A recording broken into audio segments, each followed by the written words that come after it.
जरा सोचिए आप रात को सो रहे हों और अचानक आपकी आंख खुले। आपका पार्टनर आपके बगल में बैठा हो और आप देखते हैं कि आपका पार्टनर आपको घूर घूर कर देख रहा है। उसकी आंखें वही हैं, उसका चेहरा भी वही है। फिर भी आपको एक अजीब सा डर लग रहा है। आप वहाँ से भागना चाह रहे हैं लेकिन आप भाग नहीं पा रहे हैं। बस एक हमला। कहते हैं प्यार की कोई सीमा नहीं होती। इंसान प्यार में किसी भी हद तक जा सकता है, लेकिन क्या हो अगर वो हद मौत के उस पार चली जाए। क्या हो अगर किसी का प्यार ऑब्सेशन बनकर कब्र से वापस आ जाए। आज की कहानी एक ऐसी लड़की की है जिसने अपने पति को खोया, फिर वापस पाया, लेकिन एक खौफनाक शर्त पर। ये कहानी है अनन्या, आर्यन और कबीर की। बात शुरू होती है कॉलेज के उन दिनों से, जब अनन्या और आर्यन पहली बार मिले थे। अनन्या एक सीधी साधी लड़की थी। आर्यन कॉलेज का वो लड़का जिसके लिए ना शब्द सुनना नामुमकिन है। स्टार्टिंग में तो सब अच्छा चला। पहले तो दोस्ती हुई, फिर उनके बीच में प्यार पनपा और फिर वो प्यार एक गहरे रिश्ते में बदल गया। आर्यन ने अनन्या को रिलेशनशिप में बहुत खुश रखा। अनन्या की सारी खुशियों का वो खास कर ध्यान रखता था। लेकिन केयर और कंट्रोल के बीच एक बहुत बारीक लाइन होती है, और आर्यन ने वो लाइन कब क्रॉस कर दी अनन्या को पता ही नहीं चला। जब कॉलेज खत्म हुआ तो आर्यन ने अनन्या से कहा कि हम अब लिव इन में रहेंगे, इस शहर से दूर जहां हमारे बीच कोई तीसरा नहीं होगा। अनन्या को लगा कि आर्यन उससे बहुत ज़्यादा प्यार करता है, शायद इसलिए वो इतना सोच रहा है उस बारे में। लेकिन अनन्या को पता नहीं था कि आर्यन का ये प्यार उसे कौन सी रात दिखाने वाला है। वो नए शहर में शिफ्ट हो गए। दोनों साथ में रहते थे, दोनों एक दूसरे का अच्छे से ख्याल रखते। आर्यन ने अपना बिजनेस स्टार्ट किया था। अनन्या ने काफ़ी सपोर्ट किया। अनन्या और आर्यन को साथ रहते हुए 3 साल हो चुके थे।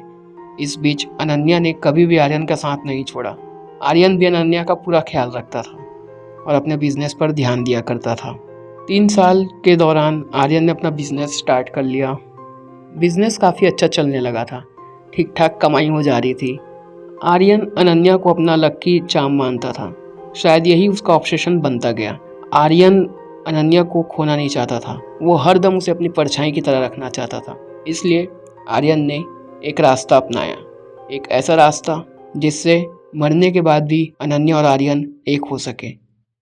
आर्यन रात को कहीं जाया करता था, हाथ में एक छोटा सा बैग लेके, कुछ कागज़ वगैरह लेके और कुछ कुछ चीज़ें लेकर जाया करता था। रात को गया हुआ आर्यन सीधा सुबह ही आया करता था। अनन्या को थोड़ा सा डाउट लगने लगा था कि ये क्या कर रहे हैं। एक रात को आर्यन गया और अगली सुबह वापस आया। जो सुबह वापस आया तो उसके हाथ में था काला धागा। उस काले धागे को लेकर वो अनन्या के पास आता है और अनन्या के पैर में बांधने लगता है। तब वो अनन्या से एक बात कहता है, अनन्या ये सिर्फ धागा नहीं है, ये मेरा हक है तुम्हारे ऊपर, इसे कभी मत उतारना। अनन्या ने गौर किया कि आर्यन की आंखों में एक अजीब सी चमक थी, एक ऐसी चमक जैसे वो किसी अनजान ताकत से जुड़ा हुआ हो। अब समय बदलने लगा था। दिन ब दिन आर्यन का ऑब्सेशन बढ़ता ही जा रहा था। अनन्या अपने किसी भी दोस्तों से बात कर ले तो आर्यन को दिक्कत होने लगी थी। आर्यन नहीं चाहता था कि अनन्या किसी से भी बात करे। पहले तो अनन्या आर्यन को काउंटर किया करती थी, लेकिन अब आर्यन का गुस्सा इतना ज़्यादा बढ़ गया था। अनन्या धीरे धीरे ऐसे हो गई थी कि बस वो चुपचाप सुनने लगती थी। आर्यन जो बोलता था अनन्या बस चुपचाप सुन लेती थी। किसी दिन अगर अनन्या ने अपने किसी दोस्त से बात करने की कोशिश की और आर्यन को पता चलता था, तो वो रात अनन्या के लिए ट्रॉमा बन जाता था। बिना हाथ लगाए आर्यन कुछ ऐसा करता था कि अनन्या तड़पने के अलावा कुछ नहीं कर सकती थी। दर्द भरी रात की अगली सुबह आर्यन उसे ऐसा प्यार दिखाता जैसे रात में कुछ हुआ ही नहीं। अनन्या भी पता नहीं कैसे तो आर्यन के बहकावे में आ जाती थी, लेकिन जब आर्यन घर में नहीं होता था तो अनन्या का दम घुटने लगता था। आर्यन को देखते ही वो सब कुछ भूल जाती थी। वो भूल जाती थी कि उसे अपना पर्सनल स्पेस चाहिए, उसे इस रिलेशनशिप के बारे में कुछ बात करनी है। पता नहीं आर्यन ऐसा क्या किया करता था कि अनन्या अपना दिमाग नहीं चला पा रही थी। एक दिन की बात है, अनन्या घर के कुछ काम कर रही थी। काम करते करते उसके पैर से जो काला धागा था वो टूटकर कहीं गिर गया। जैसे ही वो धागा अनन्या के शरीर से अलग हुआ तो उसे एक छोटा सा झटका जैसा लगा। अनन्या ने उसे इग्नोर कर दिया। शाम को आर्यन वापस आता है। वो बहुत ज़्यादा खुश था। उसे शायद किसी चीज़ में सक्सेस मिली थी और वो एक बिजनेस पार्टी में जाने की बात कहता है। अनन्या भी आर्यन की खुशी में खुश होते हुए उसके साथ पार्टी में जाने के लिए तैयार हो जाती है। आर्यन अनन्या पार्टी में जाते हैं। पार्टी में मुलाकात होती है कबीर से। कबीर अनन्या का पुराना कॉलेज फ्रेंड था। दोनों काफ़ी दिनों बाद मिले थे। दोनों हंसी मजाक कर रहे थे, अच्छे से बातें कर रहे थे। अनन्या ने महसूस किया कि वो काफ़ी दिनों बाद खुलकर हंस पाई है, लेकिन दूर खड़ा आर्यन ये सब देख रहा था। उसके दिमाग में शक का जहर फैलता गया। जब वो पार्टी से निकला तो आर्यन बिल्कुल चुप था। उसने गाड़ी स्टार्ट की और हाईवे पर गाड़ी ओवर स्पीडिंग करने लगा। गाड़ी 120 के पार जा चुकी थी। अनन्या बार बार उसे रिक्वेस्ट कर रही थी कि गाड़ी धीरे करो। अनन्या को डर लग रहा था, लेकिन आर्यन अनन्या की एक नहीं सुनता है।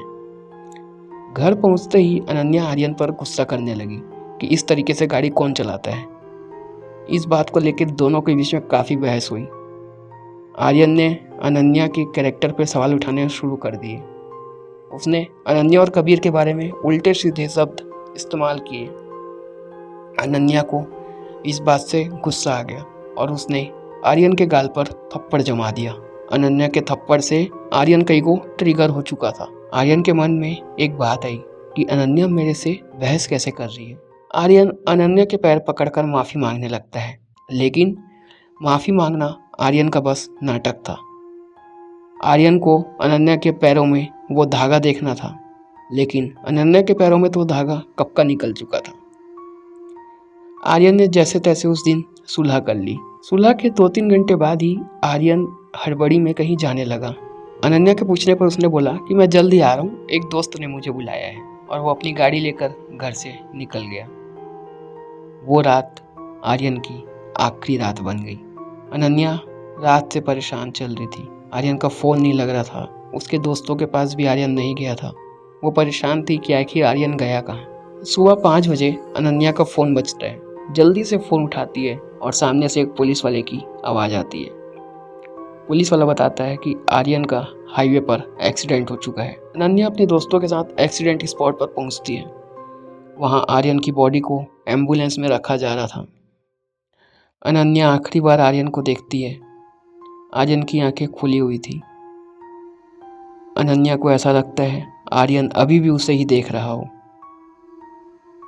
अनन्या को डर और दुख ने घेर लिया था। एक पुलिस वाला आता है और अनन्या को कुछ पैकेट देता है। उस पैकेट में आर्यन का सामान था, फ़ोन, पर्स, लॉकेट और एक कपड़ों से बनी हुई गुड़िया जिसके पाँव में बंधा हुआ था काला धागा।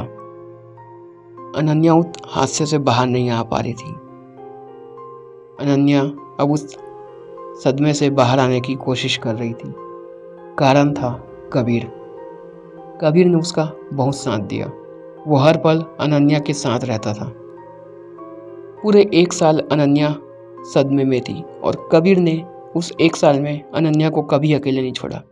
कबीर ने अनन्या को सदमे से बाहर आने के लिए हर वो कोशिश की जिससे अनन्या ठीक हो सके और वो अपनी नॉर्मल लाइफ में वापस आ सके। अनन्या और कबीर ने अब इस रिश्ते को पक्का करने के लिए शादी करने की सोची। दोनों ने अपने अपने घर में शादी की बात की। अनन्या और कबीर के घर वालों ने हाँ कह दी थी, बस एक इंसान के, दादाजी।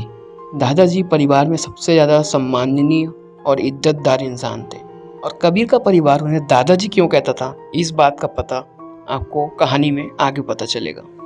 दादाजी ने बोला, कोई भारी संकट दिख रहा है, अभी कुछ समय रुक जाओ, जब ये संकट की घड़ी टल जाएगी तुम दोनों इस रिश्ते को तय कर लेना।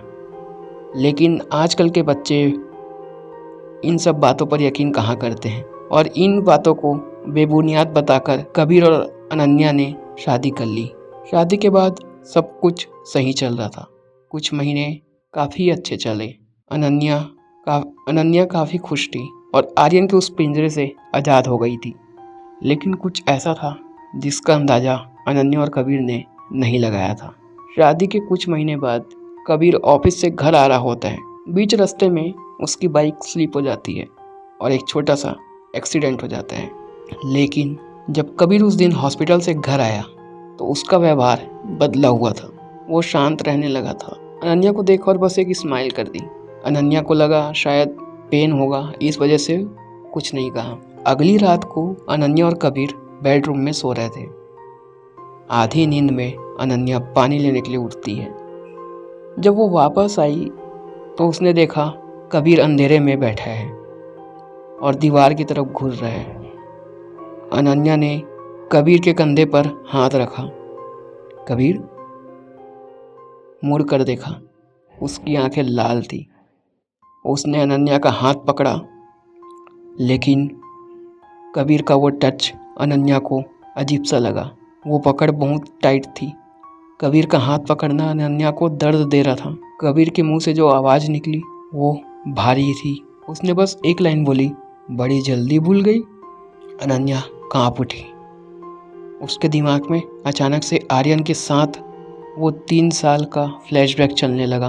अनन्या डर से पसीना पसीना हो चुकी थी।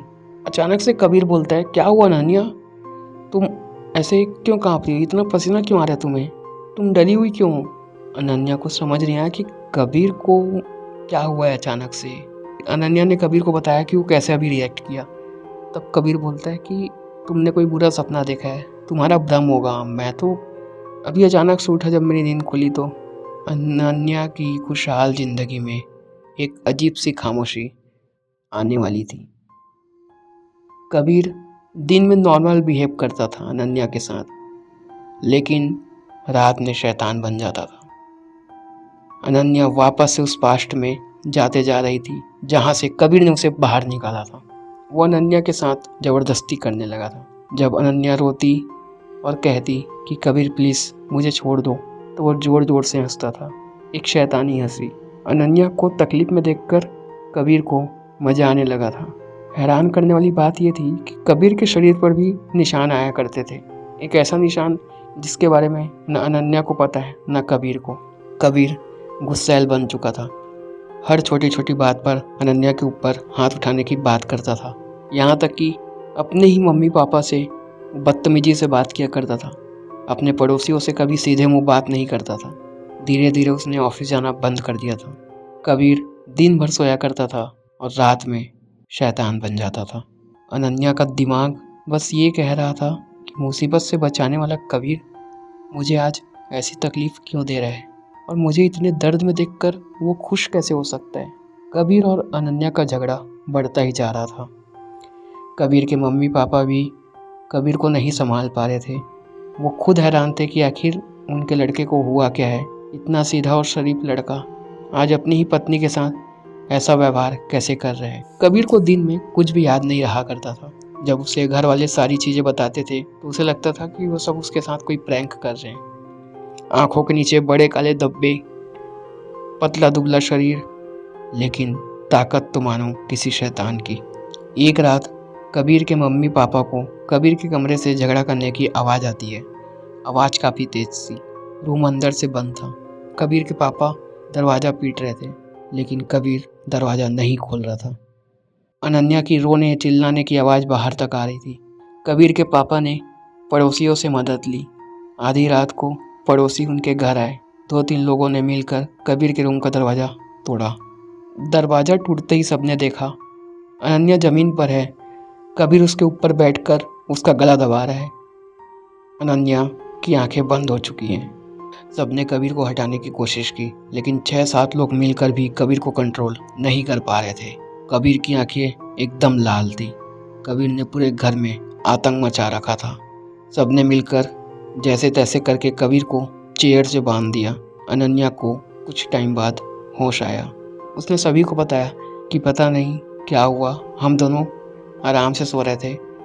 अचानक से कबीर नींद से उठता है और मुझे मारने लगता है। मैं कुछ कह नहीं पाई, मैं कुछ बोल ही नहीं पा रही थी। मारते मारते कह रहा था कि तूने ये शादी की नहीं करनी थी। मैंने पहले बोला था कि तुझे ये शादी नहीं करनी थी। अब देख कोई नहीं बचेगा, तुम दोनों को मैं लेकर चला जाऊंगा। अनन्या कबीर के मम्मी को पकड़कर रोने लगी।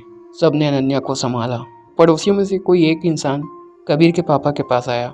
वो हाँफ रहा था। उसने बोला, ये भभूत कबीर के माथे पर लगा दीजिए, मैं इसे अपने घर के मंदिर से लेकर आया हूँ। कबीर के पापा ने वो भभूत लगा दिया। भभूत लगाते ही कबीर अचानक से बेहोश हो गया। 15 मिनट बाद कबीर की आंखें खुली। कबीर सबसे पूछने लगता है कि मुझे यहाँ पर क्यों बांधा है, मैं ऐसे बंधा हुआ क्यों हूँ? वो बार बार यही पूछ रहा था कि मुझे आप लोगों ने क्यों बांधा है। जब कोई उसे खोलने की कोशिश करता तो वो शैतानी हंसी हंसता, और जब कोई उसे नहीं खोलता तो फिर वो रोने लग जाता था। कभी मुझे बचा लो, मुझे बचा लो ये कह कर रोता, तो कभी अपने पापा की तरफ देखकर, नहीं बचेगा तेरा बेटा, नहीं बचेगा, ये बोलकर हंसने लगता था। जैसे ही सुबह हुई, कबीर के पापा दादाजी को लेकर आए। वो एक सिद्ध तांत्रिक थे। कबीर के पापा ने सब कुछ दादाजी को रास्ते में ही बता दिया था। दादाजी कबीर के पास गए और कहने लगे, अच्छा तो तू अब इसमें आ गया, उस दिन तो लड़की के पीछे घूम रहा था। कबीर दादाजी के आंखों में आंख डालकर क्रीपी हंसी हंस रहा था। दादाजी ने कबीर के चारों तरफ एक सुरक्षा घेरा बनाया और मंत्र पढ़ना शुरू किया। मंत्र पढ़ते ही कबीर वो चिल्ला रहा था, जमीन पर सिर मार रहा था। सुरक्षा घेरा होने के कारण कबीर उस घेरे से बाहर नहीं आ पा रहा था। दादाजी ने कबीर के माथे पर हाथ रखा और कुछ मंत्र पढ़े। कबीर का गुस्सा शांत हुआ। उसकी आंखें लाल से नॉर्मल हो गई। दादाजी ने बस कबीर से इतना पूछा कि क्या तू अनन्या से प्यार करता है? कबीर ने हाँ में सर हिलाया। अगर तू अनन्या से प्यार करता है तो तूने क्यों इस बच्ची की खुशियों का सौदा किया? तू सच में प्यार करता तो इस बच्ची का सौदा शैतान से नहीं करता, इसे इतना दुख और दर्द नहीं देता। इस फूल सी बच्ची को तूने तड़पा तड़पा कर इसका हाल बेहाल कर दिया है। तुझे पता भी नहीं है तूने क्या कदम उठा लिया है। अब वो किसी को नहीं छोड़ेगा। ये सुनकर सभी घर वाले हैरान थे। अनन्या, कबीर के मम्मी पापा, सबकी आंखें फटी थी। सब परेशान थे कि दादाजी क्या बोल रहे हैं। अनन्या दादाजी से पूछती है, क्या है दादाजी ये सौदा, ये शैतान, ये सब आप क्या बोल रहे हैं और कबीर को क्या हुआ है? दादाजी ने एक ऐसी सच्चाई बताई, वो सच्चाई सुनकर सबके होश उड़ गए। दादाजी ने बताया, कबीर ने तुमसे शादी इसलिए की ताकि वो तुम्हारी आत्मा शैतान को सौंप सके। उसने शैतान से वादा किया था कि वो तुम्हारी आत्मा जल्दी सौंप देगा। उसने शैतान से वादा किया था तुम्हारी आत्मा देगा। कबीर को ज़्यादा पैसा कम समय में चाहिए था।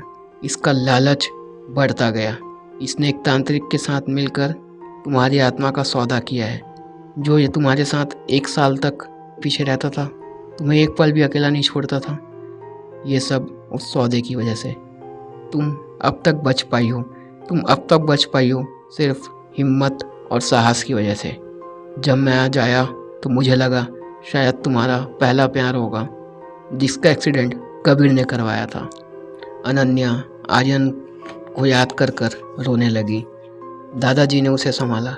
कोई फ़ायदा नहीं है, वो भी कोई शरीफ लड़का नहीं था। उसने भी तुम्हारे साथ वो काम किया है जो मैं तुम्हें बता भी नहीं सकता।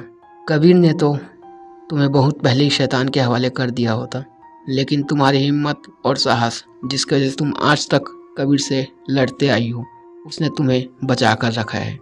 तय किए गए समय पर तुम्हारी बलि न मिल पाने के कारण शैतान ने कबीर को ही अपना गुलाम बना लिया। ये बातें सुनकर किसी को यकीन नहीं हो रहा था कि कबीर, जिसे सब अच्छा, शरीफ, नेक दिल और मोहल्ले में उसकी मिसालें दी जाती थी कि बनना है तो कबीर जैसे बनो, वो सब कबीर को देख रहे थे। कबीर का सर नीचे झुका हुआ था।